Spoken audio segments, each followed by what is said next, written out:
Welcome back to our weekly roundup where we break down the stories that are shaping our nation and our future. This week has been particularly intense, with economic warnings, political tensions, and social divisions all coming to a head. Let's start with the economy because the latest data is impossible to ignore. The numbers paint a sobering picture of where we stand today.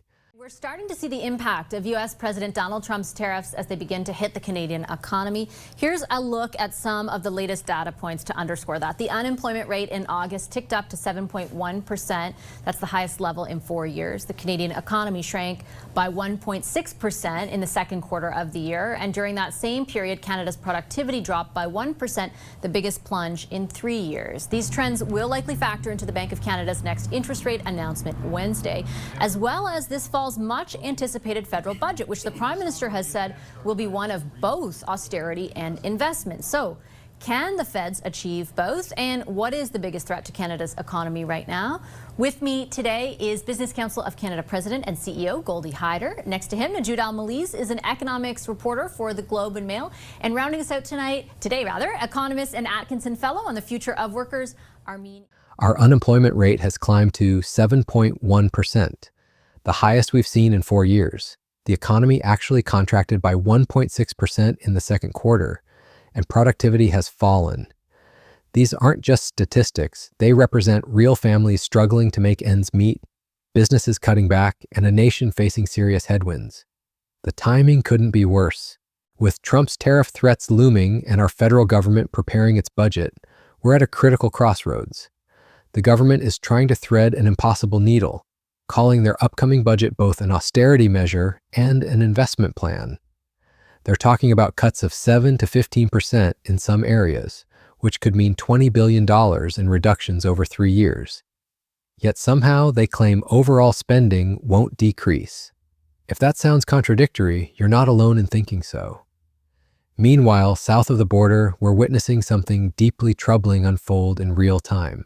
The FCC chair has pressured networks to suspend Jimmy Kimmel's late-night show after he made comments about conservative activist Charlie Kirk. Threat took late-night comedian Jimmy Kimmel off the air. Now Donald Trump says TV networks that are against him could face retribution, adding fuel to fears that his administration is ready to use state power to silence critics. ABC preempted Jimmy Kimmel Live last night after the Trump-appointed FCC chair threatened action against the network. The reason? Kimmel's comments earlier this week about slain conservative activist Charlie Kirk. But Trump now suggests that networks that give him only bad press, he says, should have their broadcast licenses suspended. Paul Hunter now with Trump's latest threat and the fierce debate raging over free speech. ABC, grow a spine! In New York, they chanted, ABC, grow a spine, outside the offices of ABC parent company Disney. In Los Angeles, more demonstrators, equally angry over the fate of ABC's late-night comedy talk show Jimmy Kimmel Live. This is unprecedented. We are looking at an authoritarian government crackdown on free speech. The sudden suspension of Kimmel's program, that's him leaving early when ABC pulled his show from the air, has brought widespread outcry in the U.S. Esteemed former nightly talk show host David Letterman now weighing in, slamming ABC for caving under pressure. You can't go around firing somebody because you're fearful or trying to suck up to an authoritarian criminal administration in the Oval Office. That's just not how this works. This isn't just about one comedian or one show anymore. Trump has openly threatened to pull broadcast licenses from networks he claims give him negative coverage. Major media companies are folding under this pressure. Nexstar and Sinclair pulled Kimmel's show. CBS paid $60 million to settle over an edited interview. And Stephen Colbert's show was canceled despite being the most popular in late night. What we're seeing is a chilling effect on free speech, with media companies bending the knee one after another. When comedians can't make jokes and journalists face retaliation for their coverage, we all lose something fundamental about our democratic society. But the tensions aren't just playing out in boardrooms and broadcast studios. The streets of Toronto became a flashpoint this week for these tensions. Good evening. Highly charged and at times violent protests took over the streets of Canada's largest city today. Anti-immigration demonstrators in Toronto clashing with counter-protesters. Heavily armed police stepping in and arresting at least 10 people. CTV's Scott Lightfoot has the dramatic confrontations.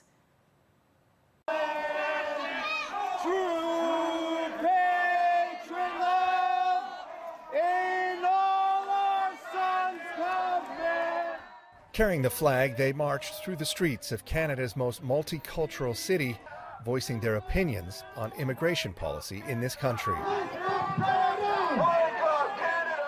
I'm not saying no to immigrants. I say we need to slow it down. We need to be more, careful about who we bring into this country. Joanna Jar is the founder of the Canada First movement.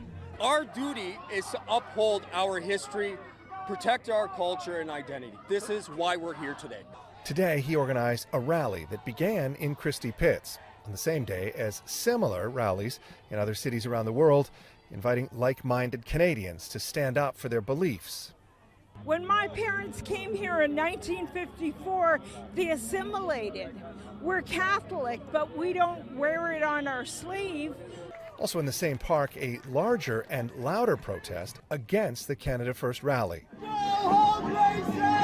Not in our park, not in our community. You're not spreading that kind of racism and division in our neighborhoods. For some, the chosen site where a riot involving anti-Jewish sentiment occurred in 1933 was enough to draw them out to protest. I want to keep the fascists down. They're everywhere now. They were more powerful in the 30s. I don't want them to get that powerful again. The counter-protesters encircled the Canada First rally, Toronto police forming a barrier between the two groups. And when the Canada First rally took to the streets, it only took a few steps before the skirmishes began. Police ended up closing Bloor Street for a period of time. Tactical officers with riot weapons moved in. Although the crowd dispersed without issue, many rejoined the march, which made its way along Bloor before heading south, protesters shouting down the marchers all the way along the route. Scott Lightfoot, CTV News. Immigration. Anti-immigration demonstrators clashed violently with counter-protesters, leading to at least 10 arrests. In a city known for its multiculturalism, these confrontations represent a dangerous escalation in our national conversation about immigration. Both sides came ready for conflict, and the police struggled to maintain order as the situation spiraled out of control. These street battles are symptomatic of deeper divisions that social media only amplifies. We've seen graphic content, including disturbing videos, spread rapidly across platforms, reaching millions, including children. Parents are grappling with how to protect their kids from this content, while experts warn about the psychological effects of constant exposure to violence and conflict online. The violence isn't limited to protests either. Healthcare workers in Manitoba are facing an unprecedented crisis.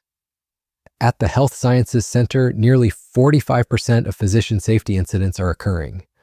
We're talking about doctors and nurses being held at knife point, physically assaulted while trying to save lives. The province has taken the extraordinary step of permanently stationing police officers at the hospital, reportedly a first in Canada. When those who heal us need armed protection to do their jobs, something has gone terribly wrong. Some economists are sounding the alarm about our preparedness for what's coming. I'm afraid that when I listen to Goldie, I think this would all be fine if we weren't dealing with Trump.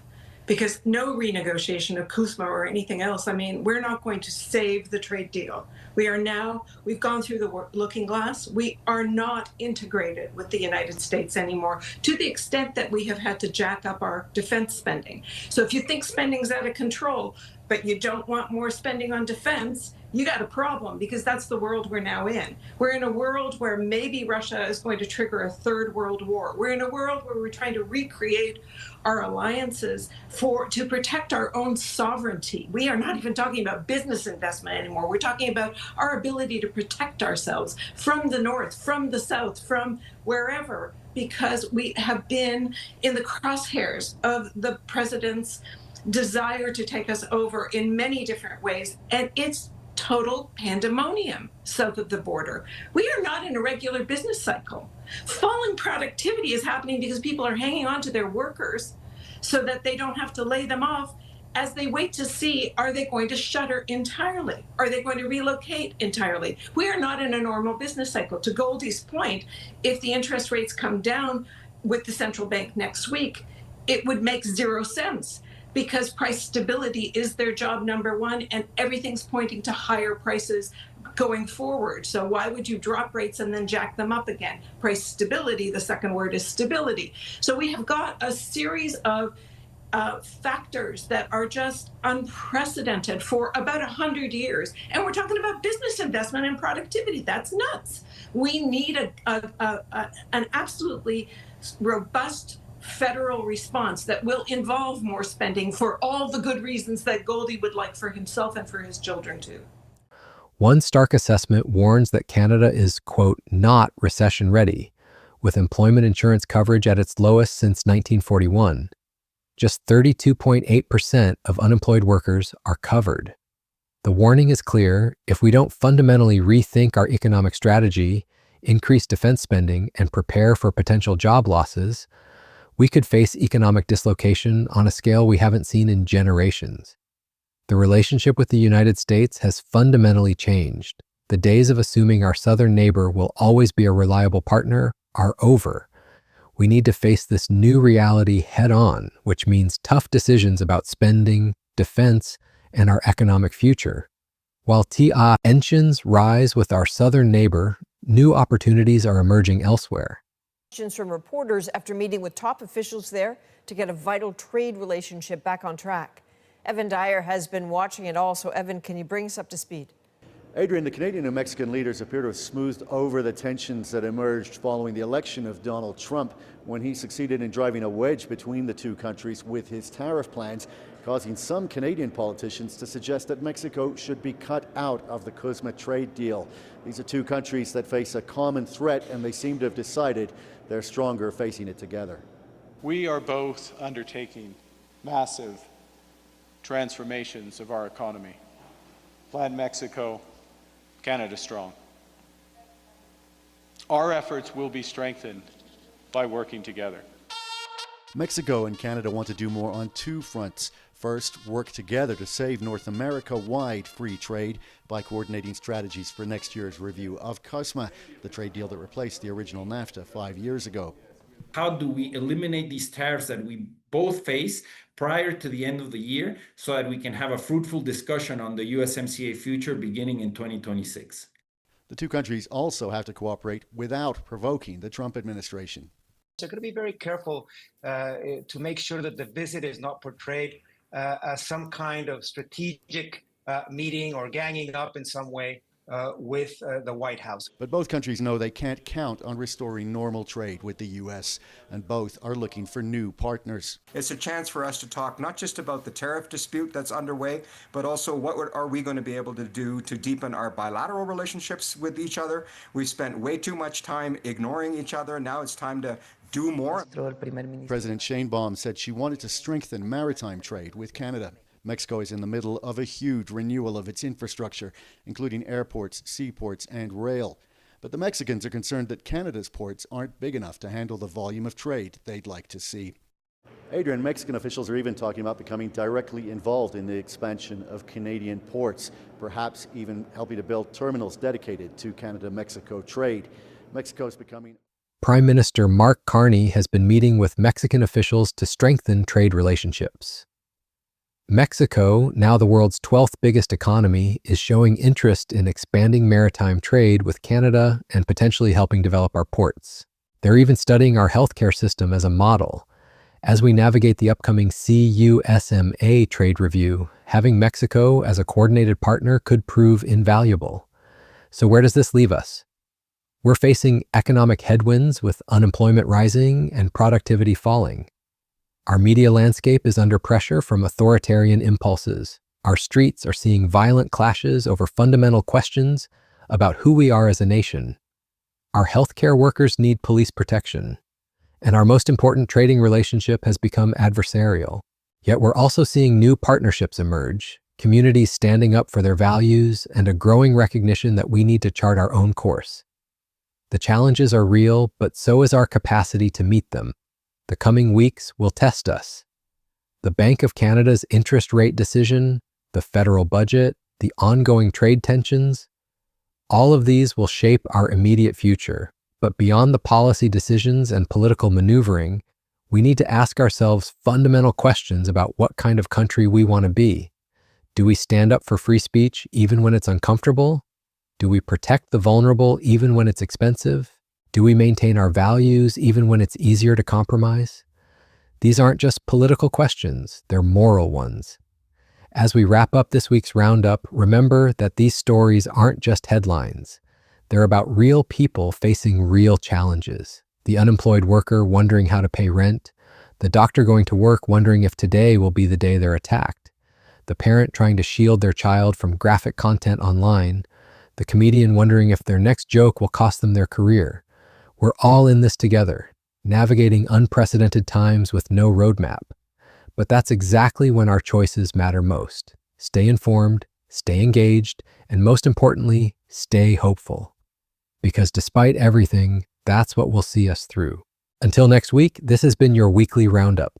Thank you for joining us as we make sense of these challenging times together.